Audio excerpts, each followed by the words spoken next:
आप कृषि के बारे में चिंता करते हो, अच्छी बात है। और हरियाणा प्रांत जो है पूरे देश का 1.34% है केवल, और कृषि क्षेत्र के अंदर 15% का योगदान देता है बफर स्टॉक में। और कृषि के लिए सबसे पहले हमने किसानों की बात को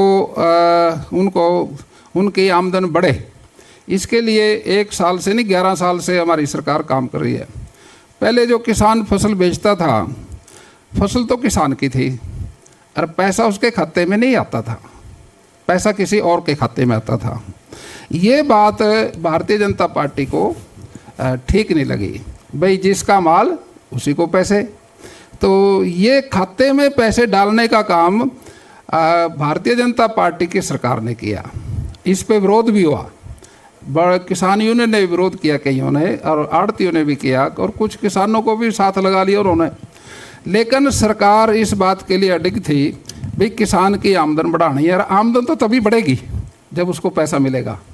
तो पैसा पहली बार भारतीय जनता पार्टी की सरकार ने, भाई नरेंद्र मोदी जी की सरकार ने, मनोहर लाल खट्टर जी की सरकार ने, नायब सैनी जी की सरकार ने ये शुरुआत की। अब इसका कितना फ़ायदा हुआ? अब मान लो मेरी फसल 5 लाख की, 4 लाख की, 10 लाख की, 2 लाख की, जितनी भी है, मेरे खाते में आ गई 48 घंटे में। मैं उस पैसे का अपने कोऑपरेटिव बैंक का जो बगैर ब्याज के हमारे को पैसा मिलता है उसको दे दिया और वापस ले लिया, वो पैसा वहाँ का खाता क्लियर हो गया।